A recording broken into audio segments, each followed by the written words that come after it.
Hi everyone, I'm Soumya and welcome to Think Basic folks. So while preparing for UPSC, the one paper every aspirant thinks they have figured out because it looks familiar is GS paper 2. On the surface, it looks very straightforward. Polity, governance, social justice, IR, right? We can just revise Lakshmikant and do the current affairs, right? Wrong. Because here's the uncomfortable truth. GS paper 2 is not about what you know, it's about how you apply it. And that's exactly where most of us go wrong. We are taught to memorize articles, quote committees, and list constitutional provisions. But we are never taught how to think like a policy maker. We are never trained how to critically analyze a governance issue.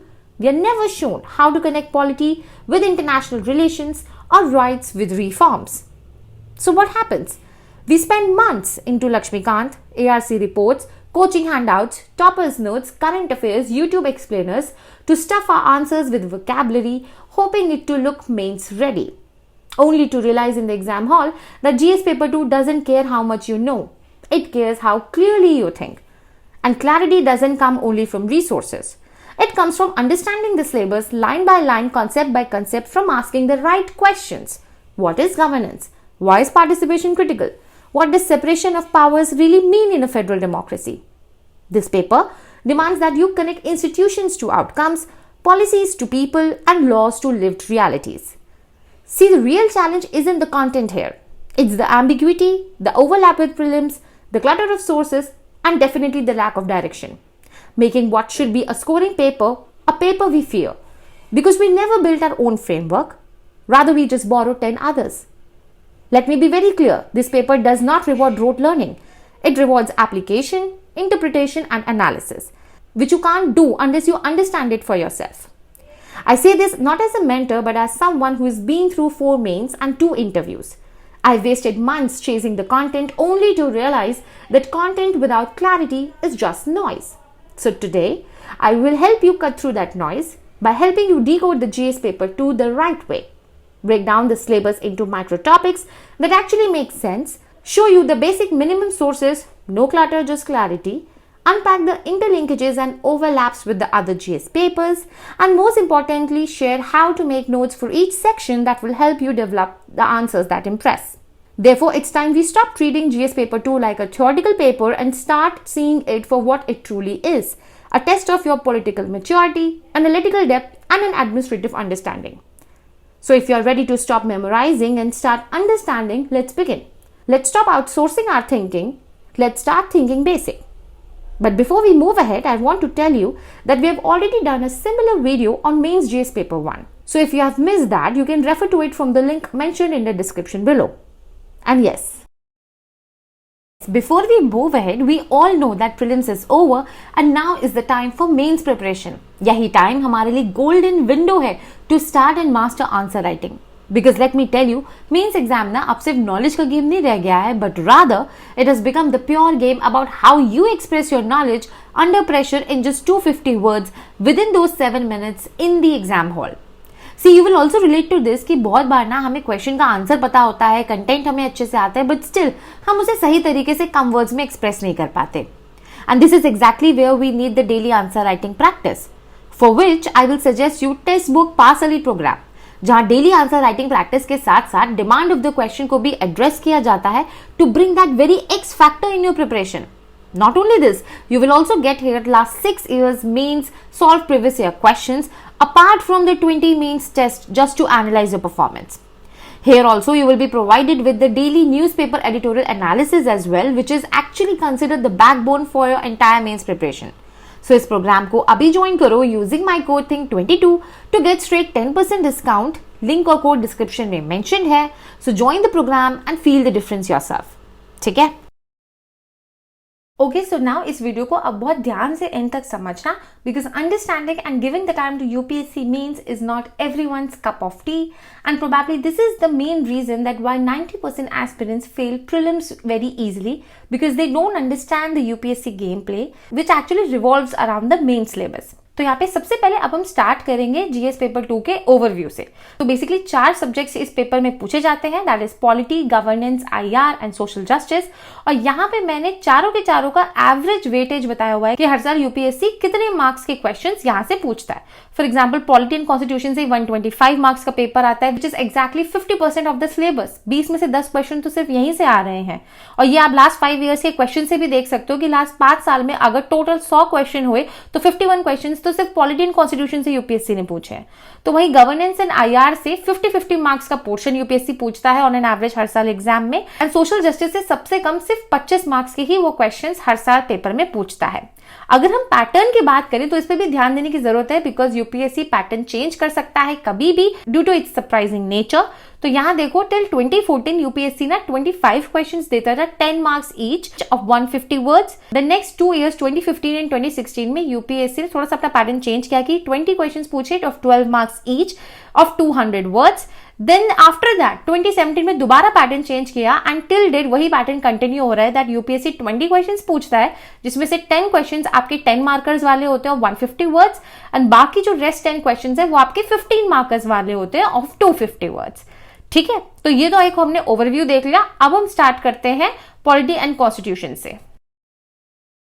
So now let's see each of them one by one. Starting from topic number 1, that is about the Indian Constitution, जहां हमें historical underpinnings, evolution, Constitution के features, amendments, significant provisions and Constitution का basic structure ये पूरा का पूरा cover करना है। अब ये पोर्शन आप एज इट इज लक्ष्मीकांत से भी कवर कर सकते हो एंड ये सभी कीवर्ड्स जो यहाँ पे मेंशन किए हुए हैं इनसे रिलेटेड जितने भी माइक्रो टॉपिक्स हैं, जो सब टॉपिक्स हैं हमें प्रिपेयर करने हैं, वो मैंने यहाँ पे मेंशन कर दिए, ये आप इजिली देख सकते हो।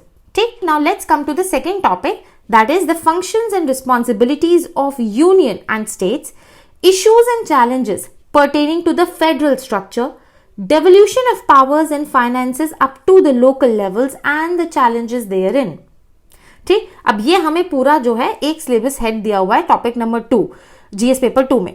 अब इसको भी मैंने जितने भी यहाँ पे ये टॉपिक्स दिए हुए ना इनको सब टॉपिक्स में ब्रेक करके उसके माइक्रो टॉपिक्स यहाँ मेंशन किए हैं कि functions and responsibilities of union and states में रेगुलेटिंग फंक्शंस हो गए, डेवलपमेंटल फंक्शंस हो गए, फाइनेंशियल डिवोल्यूशन, 7 शेड्यूल ये सब हो गया।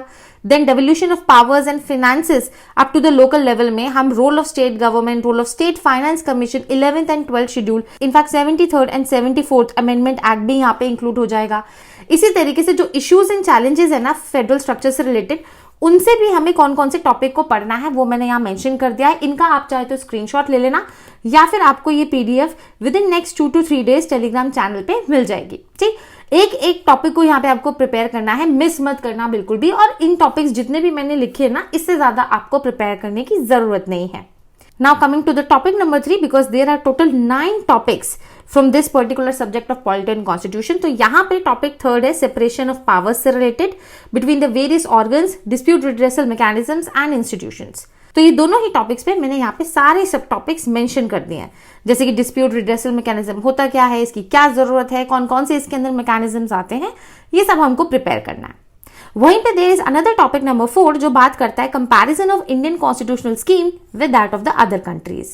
अब अदर कंट्रीज के नाम पे हमें किनको टारगेट करना है, that is the US, Britain, South Africa, Germany, Japan, Australia and our neighbours. इससे ज्यादा आपको बाहर जाने की जरूरत नहीं पड़ेगी। इसके अलावा टॉपिक नंबर 5 जो आता है इंपॉर्टेंट टॉपिक है, that is parliament and state legislature. उनका क्या स्ट्रक्चर है, functioning, conduct of the business, powers and privileges and issues arising out of these. अब उनका स्ट्रक्चर क्या है उसके रिगार्डिंग मैंने यहाँ पे सारे टॉपिक्स मेंशन कर दिए हैं।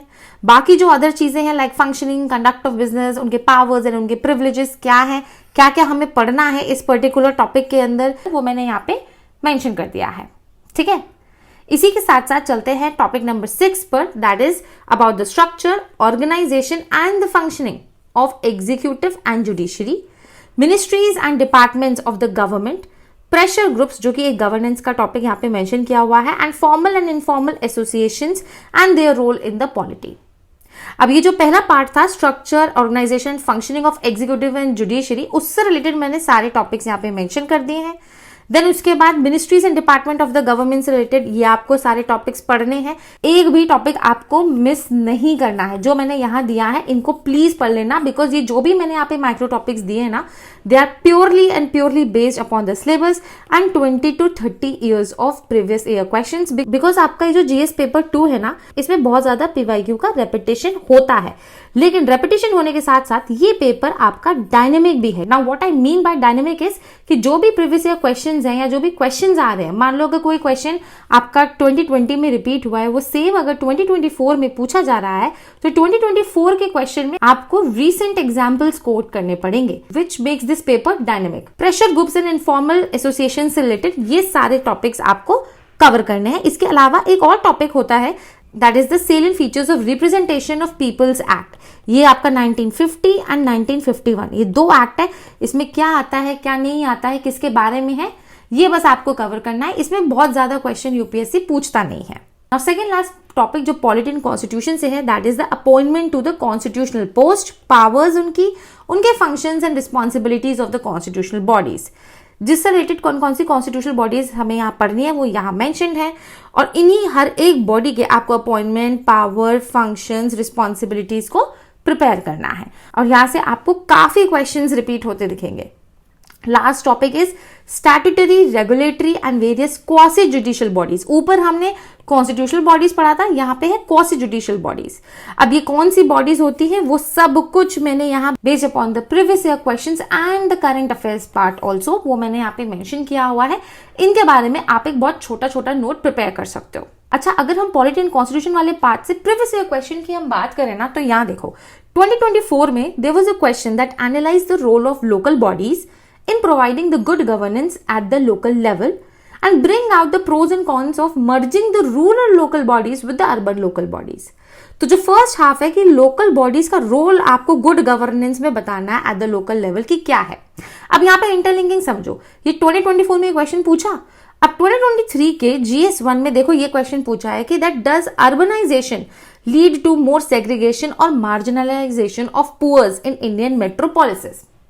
अब अगर अर्बनाइजेशन की मैं प्रॉब्लम्स एंड रेमेडीज पढ़ूंगी GS1 में, तो उसमें ये चीज आएगी कि यस, मार्जिनलाइजेशन ऑफ पुअर हो रहा है, एंड इसी प्रॉब्लम को डील करने के लिए हमारे पास अर्बन लोकल बॉडीज है जिसका बहुत इंपॉर्टेंट रोल है। तो जब आप 2024 में इस क्वेश्चन को आंसर करोगे कि रोल क्या है लोकल बॉडीज का, तो लोकल बॉडीज में जब आप अर्बन लोकल बॉडीज की बात करोगे तो आप बताओगे ना कि वो जो है मार्जिनलाइजेशन ऑफ पुअर के रिगार्डिंग क्या क्या उन्होंने अपने एफर्ट्स लिए हैं, क्या इनिशिएटिव्स लिए हैं, उसको मेंशन करोगे ना। एट द सेम टाइम जब आप GS1 के इस क्वेश्चन को आंसर करोगे तब भी आपको ये सेम चीज बतानी पड़ेगी कि ठीक है, ये मार्जिनलाइजेशन तो हो रहा है, लेकिन what are urban local bodies doing about this, उनका क्या गवर्नेंस है। जो कंटेंट आप GS1 के आंसर में यूज करोगे वही सेम कंटेंट आप GS2 के भी आंसर में यूज करोगे, और जो GS2 के आंसर में यूज करोगे वही सेम कंटेंट आप GS1 के आंसर में भी यूज करोगे।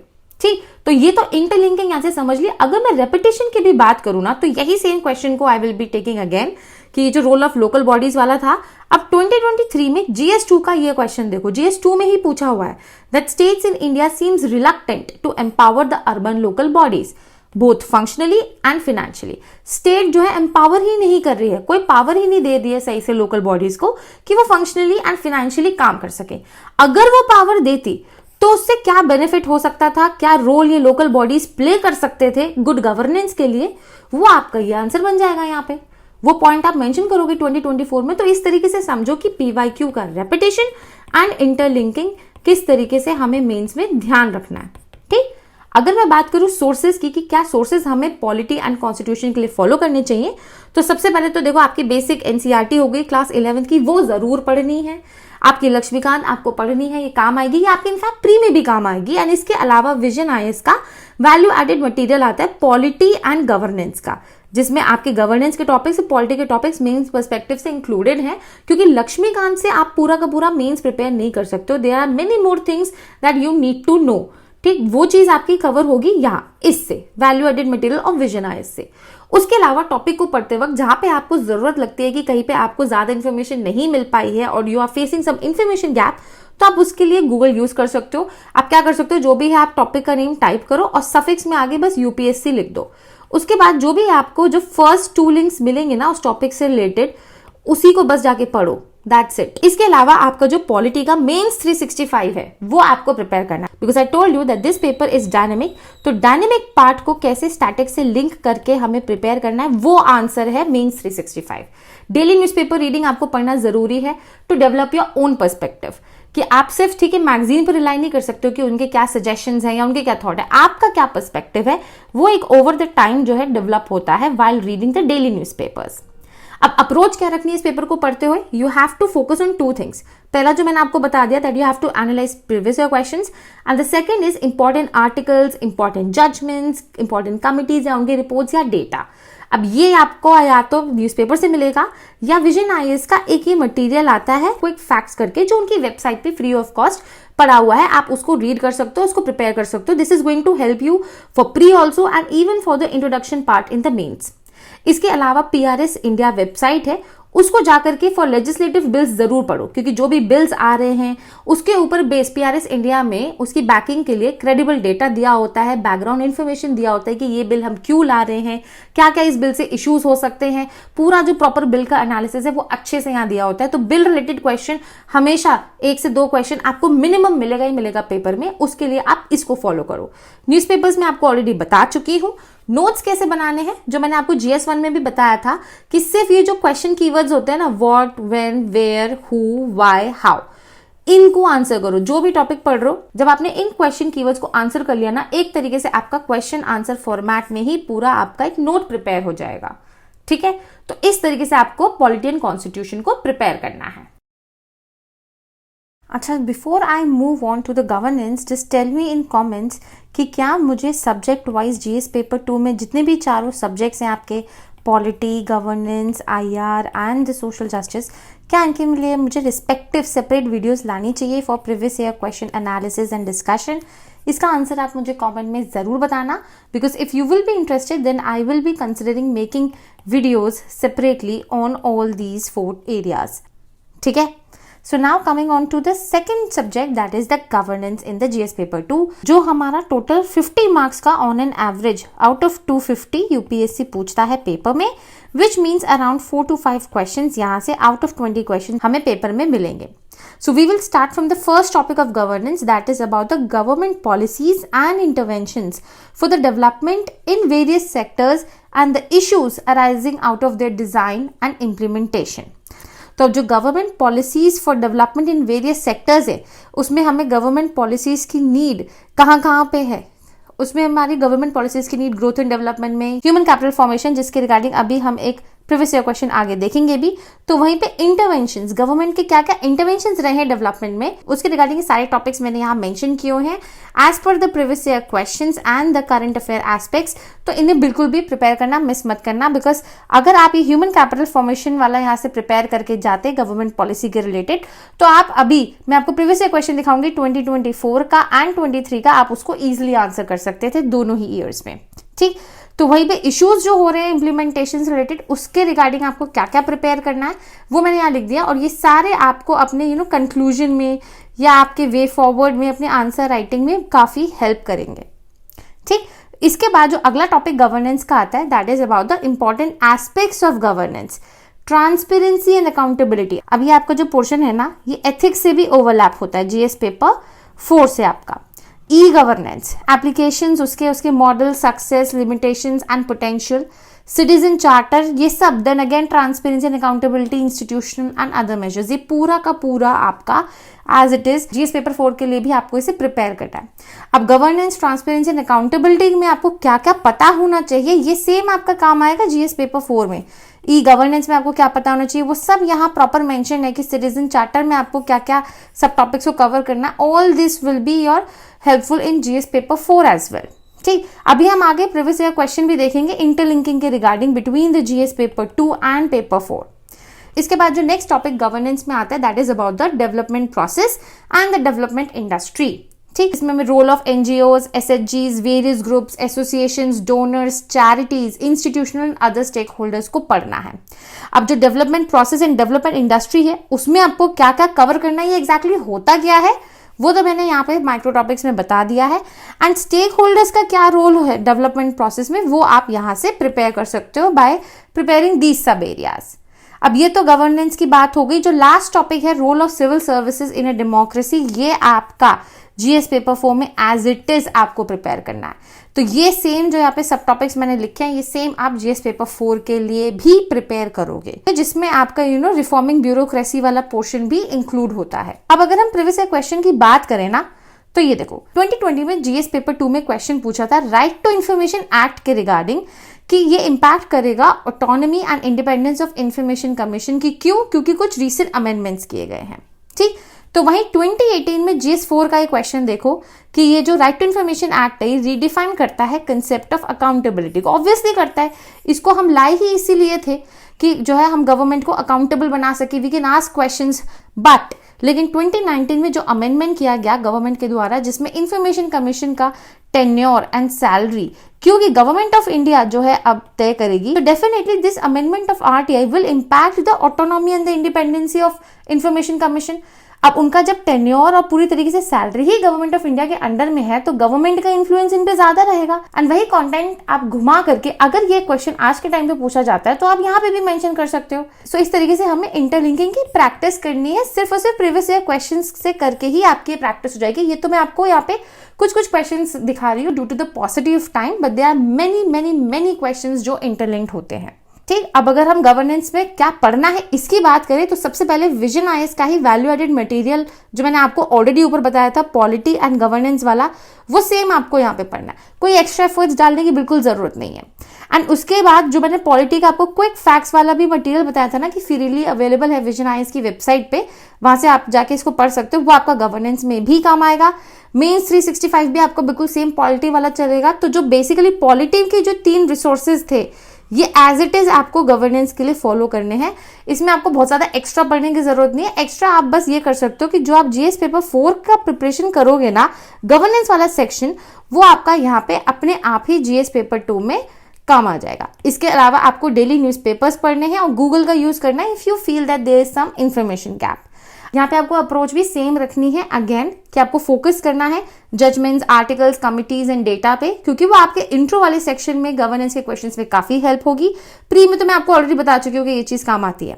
इसके अलावा पीआरएस इंडिया को आपको कैसे यूज करना है वो मैं आपको ऑलरेडी बता चुकी हूँ, बिकॉज जो भी आपका एक सपोज करो बिल आया, जैसे कि अभी हमने बात करी कि 2019 में अमेंडमेंट आया था आरटीआई में, तो अब इसके क्या क्या पॉजिटिव्स है, क्या क्या क्रिटिसिज्म है, क्या क्या प्रोज है, कॉन्स है, वो हमारा पर्सपेक्टिव पीआरएस इंडिया और न्यूज़पेपर्स डेली से पढ़ के बनेगा। देखो, अपने पर्सपेक्टिव की गवर्नेंस वाले क्वेश्चन में बहुत ज्यादा वैल्यू होती है, तो अगर आप उसको सिर्फ रटा रटाए करके जाने वाले हो, अगर आप उसमें रीसेंट एग्जाम्पल्स कोट नहीं करने वाले हो, then it's a big problem, because वहां पे आपको मार्क्स भी फिर उसी हिसाब से कम ही मिलेंगे। तो इस चीज का ध्यान रखना। एक जो टिप आपको यहाँ पे ध्यान रखनी है, that you have to integrate your governance preparation with GS4।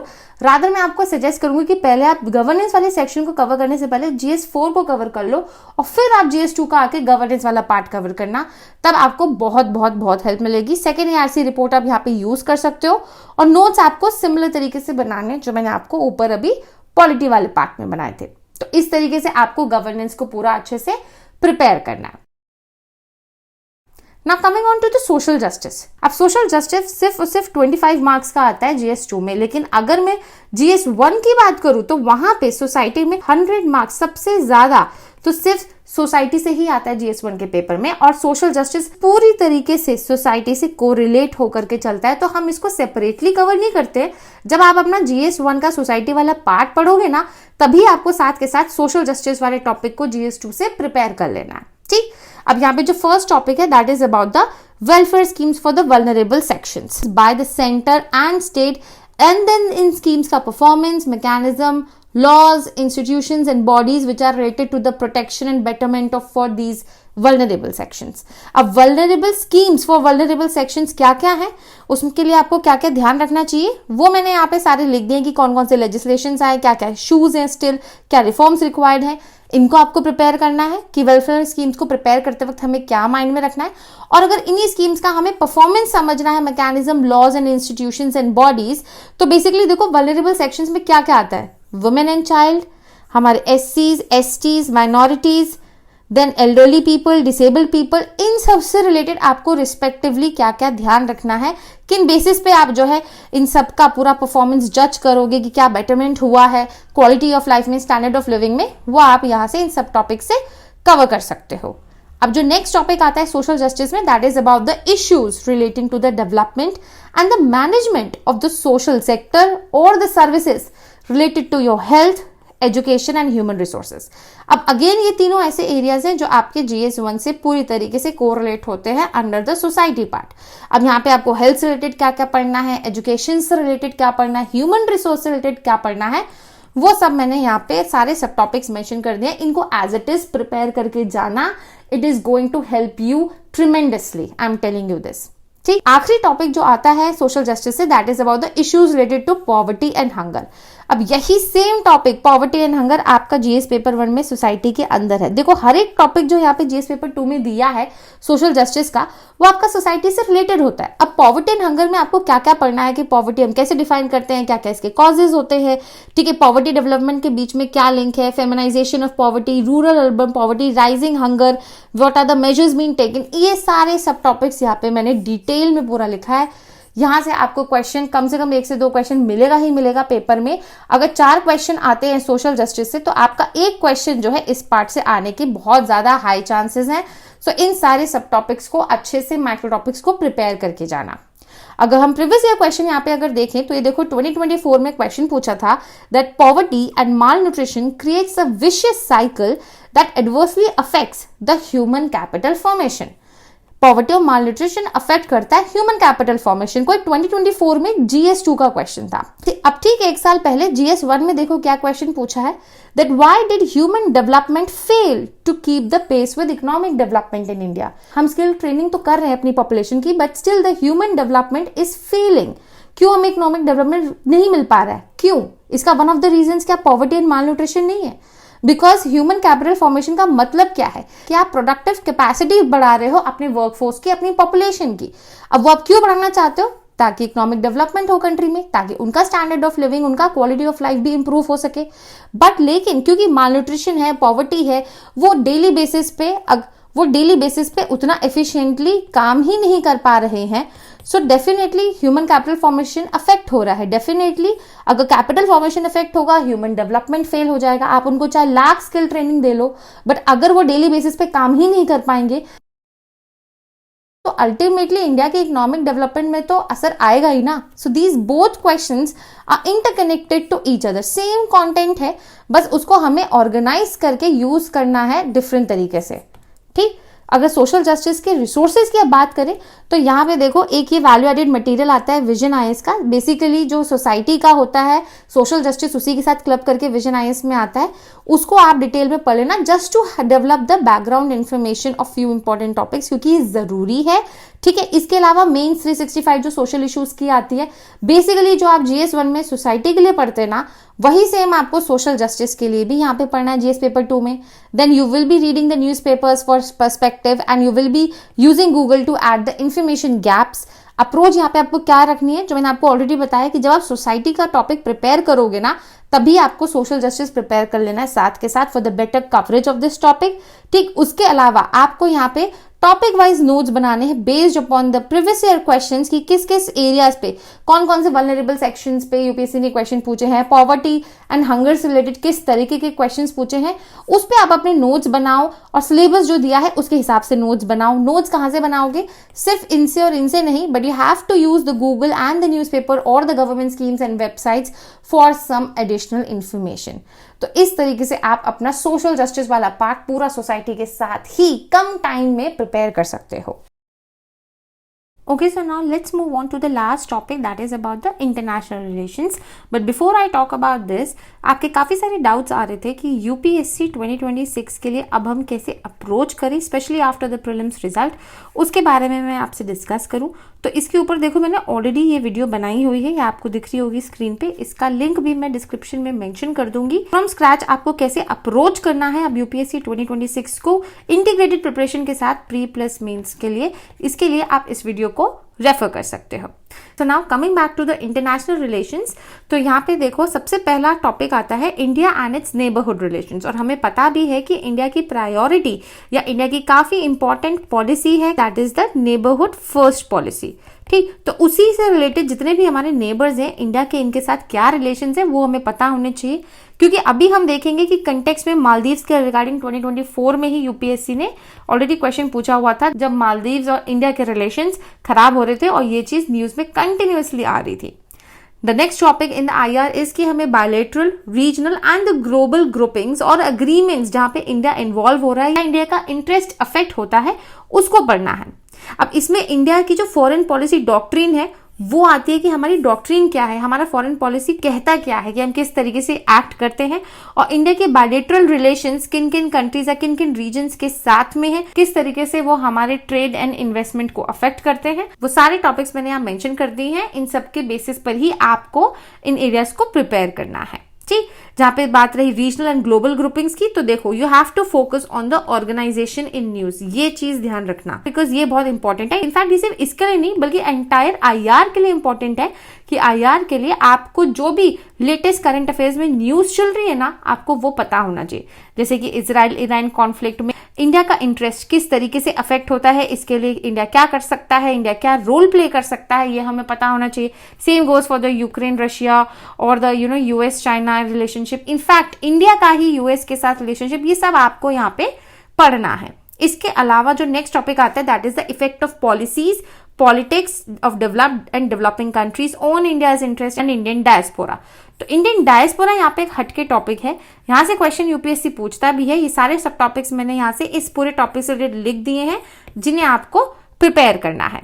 और जो लास्ट टॉपिक है that is about the important international institution, agencies, fora and their structure and mandate. अब इसमें यहाँ पे आप जो लो यूएनएससीबी, सारे जो भी न्यूज है ना, सबसे पहले तो न्यूज वालों को कवर करना। बाकी जो आपके ऑर्गेनाइजेशंस इंपॉर्टेंट चले आ रहे हैं, लाइक आपका आईएमएफ हो गया, वर्ल्ड बैंक हो गया, इन्हें प्रिपेयर करना। बट स्टफ लाइक यूएनएससी ये आपको और ज्यादा प्रायोरिटी पे प्रिपेयर करना है। अगर मैं आईआर के क्वेश्चंस की बात करूं तो देखो ये सारे 2024 के मैंने क्वेश्चंस लिए हैं और ये सारे के सारे टॉपिक्स इन न्यूज चल रहे थे। जैसे कि how West is fostering India as an alternative to reduce its dependency on China, या फिर ये वाला क्वेश्चन कि geopolitical and geo strategic importance of Maldives है क्या इंडिया के लिए। या फिर एक और क्वेश्चन देखो, 2024 में टेररिज्म के रिगार्डिंग क्वेश्चन पूछा था about the effectiveness of UNSC's counter terrorism committee in addressing and mitigating this threat of terrorism. अब ये जो क्वेश्चन है ना, ये बिल्कुल एज इट इज आपका जीएस पेपर 3 के सिक्योरिटी में भी पूछा जा सकता है एज अ इंटरलिंकेज, लेकिन ये जीएस पेपर 2 के आईआर में दिया हुआ है। बेसिकली आपको आईआर में करंट पर्सपेक्टिव डेवलप करना बहुत जरूरी है। अब इसके लिए क्या सोर्सेज आपको पढ़ने हैं वो यहाँ पे हम समझ लेते हैं। अब हमें आईआर के लिए भी थोड़ा सा बेसिक्स पता होना चाहिए वर्ल्ड हिस्ट्री का, एंड विद दैट हमें ऑलरेडी जो भी यहाँ पे सिलेबस के पोर्शंस मेंशन है उससे रिलेटेड थोड़ा सा बैकग्राउंड इन्फॉर्मेशन अगर हम खुद ढूंढने जाएंगे गूगल पे तो हम पूरा पीएचडी कर बैठेंगे। इसलिए विजन आईएएस का जो वैल्यू एडेड मटेरियल है आईआर का, इसको पढ़ लेना। इसके साथ जो मेंस 365 है आईआर की, ये आपको पढ़नी है। न्यूज़पेपर आपका रेगुलर पर चलता रहेगा एंड गूगल आप रेगुलरली यूज करोगे for filling the information gap. Approach के लिए मैंने आपको ऑलरेडी बताया कि आपको वर्ल्ड हिस्ट्री का थोड़ा बेसिक्स पता होना चाहिए, आपको मैप्स बहुत एक्सटेंसिवली यूज करने हैं यहाँ पे जितना ज्यादा हो सके। एंड आईआर के जो भी क्वेश्चंस होते हैं ना, उसमें कोशिश किया करो कि आपका आंसर जो है मल्टी डायमेंशनल पर्सपेक्टिव बेस्ड हो, जिसमें आप strategic interest, defence corporation, trade, investment, technology, diaspora, culture, या फिर इनफैक्ट इकोनॉमी, एनवायरमेंट, ये सारे पर्सपेक्टिव्स अपने आंसर में इंक्लूड कर सको। ठीक है, तो इस तरीके से आपको आईआर को प्रिपेयर करना है। नाउ आई होप आपको पूरा कंप्लीटली समझ में आ गया होगा कि जीएस पेपर 2 को एक्चुअली टारगेट हमें कैसे करना है, कौन कौन से इसमें माइक्रो टॉपिक्स हमें पढ़ने हैं हर सिलेबस हेड के अंदर, और हमें क्या सोर्सेज इसके लिए फॉलो करने हैं, किस तरीके से नोट्स बनाने हैं, कैसे इंटरलिंकिंग हो रही है क्वेश्चंस के बीच में अमंग द डिफरेंट पेपर्स। ये आपको बिल्कुल क्लैरिटी मिल चुकी होगी। लेकिन अगर आपके फिर भी कोई डाउट्स हो so you can do let me know in the comments below. बहुत जल्द मिलूंगी मैं आपसे नेक्स्ट वीडियो में।